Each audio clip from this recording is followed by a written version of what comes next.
একজন মানুষ যার নাম উচ্চারণ মানেই হুঙ্কার। একজন যোদ্ধা যার প্রতিটি ম্যাচ শেষ হয় খুব অল্প সময়ের মধ্যে। একজন রেসলিং আইকন যার আনডিফিটেড স্ট্রিক একসময় ডাব্লিউডাব্লিউই এবং ডাব্লিউসিডাব্লিউকে কাঁপিয়ে দিয়েছিল। তিনি হলেন বিল গোল্ডবার্গ, ডাব্লিউডাব্লিউই এর ইতিহাসের সবচেয়ে ভয়ঙ্কর, সবচেয়ে শক্তিশালী এবং সবচেয়ে ক্ষিপ্ত চ্যাম্পিয়নদের একজন। তার প্রতিটি ম্যাচ ছিল যেন যুদ্ধের দামামা, তার প্রতিটি স্পেয়ার ছিল যেন বজ্রাঘাত, আর তার জ্যাকহ্যামার মৃত্যুর সিগন্যাল। এই ভিডিওতে আমরা জানব গোল্ডবার্গের বাস্তব জীবনের সংবাদ, ডাব্লিউসিডাব্লিউ থেকে ডাব্লিউডাব্লিউইতে প্রবেশ, তার কিংবদন্তি তুল্য স্ট্রি, হার না মানা মনোভাব, এবং কিভাবে একবার নয় বারবার ফিরে এসে তিনি প্রমাণ করেছেন গোল্ডবার্গ কখনো কুড়ায় না। আপনি যদি রেসলিং ভালোবাসেন তাহলে আজকের এই গোল্ডবার্গের স্পেশাল এপিসোড কোনোভাবেই মিস করা আপনার উচিত হবে না। সংক্ষিপ্ত পরিচিতি: গোল্ডবার্গের আসল নাম উইলিয়াম স্কট গোল্ডবার্গ। 1966 সালের 27 ডিসেম্বর আমেরিকাতে জন্মগ্রহণ করেন এই তারকা। তবে তিনি ওকলাহোমাতে জন্মগ্রহণ করলেও বর্তমানে বসবাস করেন ক্যালিফোর্নিয়াতে। তার জন্ম উচ্চশিক্ষিত এক ইহুদি পরিবারে। তার বাবার নাম জেড গোল্ডবার্গ, যিনি একজন স্ত্রী রোগ বিশেষজ্ঞ। তার মা ইথাল গোল্ডবার্গ, যিনি ছিলেন একজন আর্টিস্ট। তার বড় ভাই মাইকেল গোল্ডবার্গ ছিলেন হার্ভার্ড শিক্ষিত একজন আইনজীবী। এক কথায় সম্ভ্রান্ত পরিবারে জন্ম হয়েছিল গোল্ডবার্গের। ছোটবেলা থেকেই গোল্ডবার্গ ছিলেন খেলাধুলায় আগ্রহী। তিনি ডুলসে এডিসন হাই স্কুল থেকে তার স্কুল জীবন শেষ করেন। এরপর ইউনিভার্সিটি অব জর্জিয়া থেকে সোসিওলজিতে গ্র্যাজুয়েশন সম্পন্ন করেন। তার স্ত্রীর নাম ওয়ান্ডা ফেরাটন। 2005 সালে তারা বিয়ে করেন এবং তাদের একমাত্র ছেলে হল গেজ গোল্ডবার্গ। গোল্ডবার্গ পেশাগত জীবনে একজন রেসলার, একজন অভিনেতা এবং একজন ফুটবলার হিসাবে ক্যারিয়ার পার করেছেন। Career: football. Goldberg university of জর্জিয়াতে বুলডগসের হয়ে প্রথম পারফর্ম করেন, যেখানে ডিফেন্সিভ পজিশনে খেলেছেন। তার উচ্চতা, শারীরিক গঠন আর অসাধারণ ট্যালেন্ট এগুলোই মূলত তাকে গুরুত্বপূর্ণ পজিশনে জায়গা করে দিয়েছিল।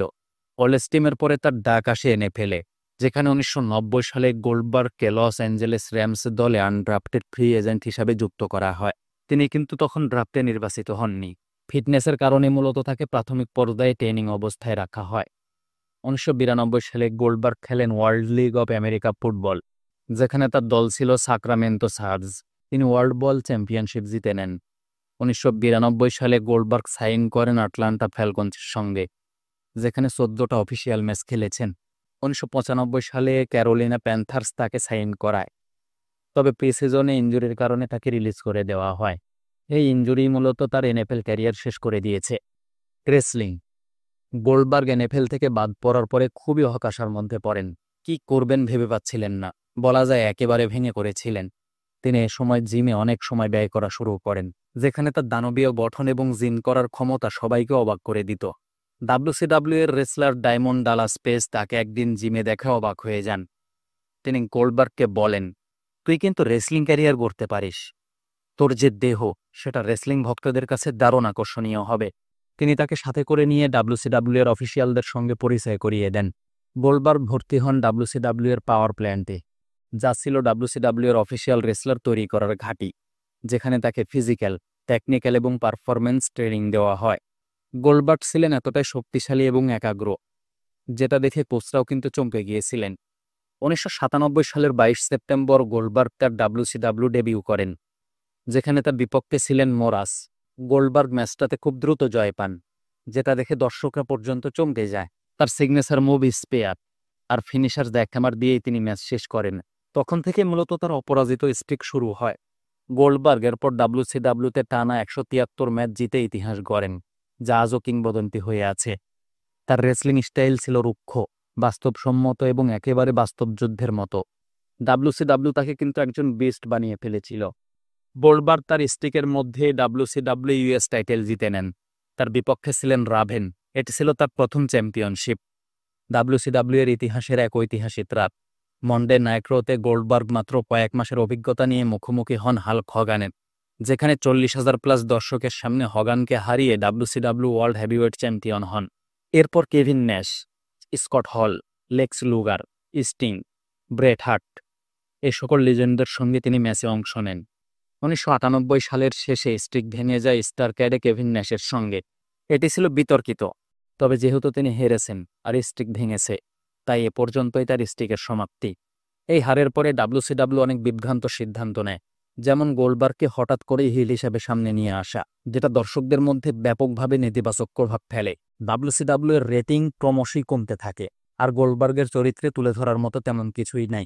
2001 সালে এক পর্যায়ে ব্যর্থতার মধ্যে ডাব্লিউসিডাব্লিউ বিক্রি হয়ে যায় ডাব্লিউডাব্লিউই এর কাছে। তবে গোল্ডবার্গ কিন্তু ডাব্লিউডাব্লিউইতে আসেননি। অনেকের মতে তার খুব বেশি টাকার চাহিদার কারণেই ভিন্স ম্যাকম্যান তাকে আনতে তেমন আগ্রহ দেখাননি। 2003 সালের রেসেমিনিয়ার পরের রতে ডাব্লিউডাব্লিউইতে হাজির হন গোল্ডবার্গ, আর রকের জন্য তার বাণী ছিল ইউ আর নেক্সট। তিনি রকের সাথে ফিউড শুরু করেন এবং ব্যাকল্যাশ 2003-এ গোল্ডবার্গ দারুণভাবে রককে হারিয়ে দেন। এরপর ট্রিপল এইচের সঙ্গে ফিউডে জড়িয়ে পড়েন। আনফরগিভেন 2003 এই পেপার ভিউতে ট্রিপল এইচকে হারিয়ে প্রথম ডাব্লিউডাব্লিউই ওয়ার্ল্ড হেভিওয়েট চ্যাম্পিয়ন হন। এটি ছিল ডাব্লিউডাব্লিউইতে তার প্রথম বড় কোনো শিরোপা। 2004 সালে ব্রক লেসনার এবং গোল্ডবার্গ লড়াই করেন, যেটা ডাব্লিউডাব্লিউইতে তাদের শেষ ম্যাচ ছিল। ম্যাচটা খুব বাজেভাবে সামনে আনা হয়েছে। এক কথায় দর্শক যেরকম ম্যাচ আশা করেছিল সেরকম কোনো প্রত্যাশায় পূরণ করতে পারেনি। এই ম্যাচটার পরে দুজনাই কিন্তু ডাব্লিউডাব্লিউইকে বিদায় বলেন। রেসলিং পরবর্তী জীবন। কোম্পানি ত্যাগ করার পর তিনি 9 বছর রাগবি খেলেছেন। 2007 সালের দিকে ভিন্স ম্যাকম্যান একবার চেয়েছিলেন গোল্ডবার্গকে ব্যাক করাতে, কিন্তু তিনি নিয়মিত পারফর্মার হিসাবে কাজ করতে রাজি ছিলেন না। তিনি চেয়েছিলেন শুধুমাত্র পেপার ভিউতে খেলবেন। অবশেষে কোম্পানি তাতেই রাজি হয়, কিন্তু গোল্ডবার্গ তার পারিশ্রমিক হিসাবে এমন টাকায় দাবি করে যেটা কোম্পানির পক্ষে দেওয়া সম্ভব ছিল না। 2016 সালে গোল্ডবার্গ ডাব্লিউডাব্লিউই 2K17 ভিডিও গেমের প্রচারণার অংশ হিসাবে ডাব্লিউডাব্লিউইতে ফিরে আসেন। তিনি তখন বলেছিলেন তিনি তার ছেলেকে দেখাতে চান তিনি রিংয়ে কি করতে পারেন। এর ফলেই আবার শুরু হয় গোল্ডবার্গ ভার্সেস ব্রক লেসনার যুদ্ধ। সার্ভাইভর সিরিজ 2016-তে ব্রক লেসনারকে মাত্র 86 সেকেন্ডে হারিয়ে দেন গোল্ডবার্গ। এটা ছিল ডাব্লিউডাব্লিউই এর ইতিহাসের অন্যতম শকিং মুহূর্ত। তবে রেসেমিনিয়া 33-এ ব্রক লেসনার আবার তাকে হারিয়ে প্রতিশোধ নেন। ফার্স্টলেন 2017-তে গোল্ডবার্গ কেভিন ওয়েন্সকে হারিয়ে ইউনিভার্সাল চ্যাম্পিয়ন হন। 2022 সালে দ্য ফিন্ড মানে ব্রে ওয়াইটকে হারিয়ে আবার ইউনিভার্সাল চ্যাম্পিয়নশিপ জিতেন। গোল্ডবার্গের কিংবদন্তি ক্যারিয়ারের স্বীকৃতি স্বরূপ তাকে 2018 সালে ডাব্লিউডাব্লিউই হল অব ফেম অ্যাওয়ার্ডে ভূষিত করে। 2025 সালের স্যাটারডে নাইট মেইন ইভেন্টে গোল্ডবার্গ তার শেষ ম্যাচ খেলেন গুন্থারের সাথে, যেখানে তিনি পরাজিত হন এবং রেসলিংকে বিদায় বলেন। রেসলিংয়ের বাইরে তিনি কিছু সিনেমায় অভিনয় করেছেন।